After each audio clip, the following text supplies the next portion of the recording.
छठी माँ, जय छठी माँ।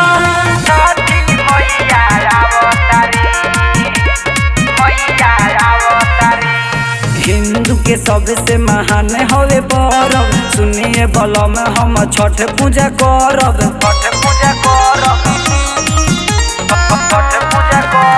हिंदू के सबसे महान हवे परब, सुनिए बलम हम छठ पूजा करब। चढ़ते कार्तिकवा अपना शरण में बोलावतारी, तब की चांद के पार से छठी मैया आवतारी। तयसो चांद के पार से छठी मैया आवतारी।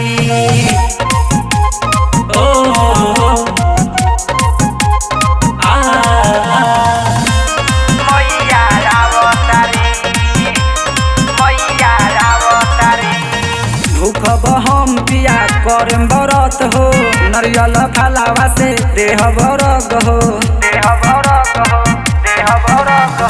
भूखब हम पिया करम व्रत हो, नरियल फलावा से देह बरग हो।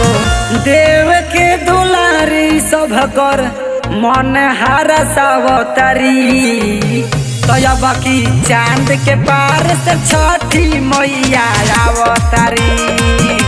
तयसो चांद के पार से छठी मैया आवतारी।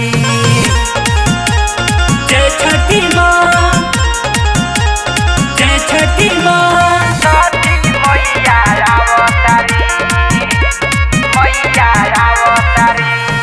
कुछ के ये पिया रही न कमी, माई के कृपा से बन जाइब मम्मी। कुछ के ये पिया रही न कमी, माई के कृपा से बन जाइब मम्मी। अवतार लक्ष्मी के हई धन बरसावतारी, तब की चांद के पार से छठी मैया आवतारी। तयसो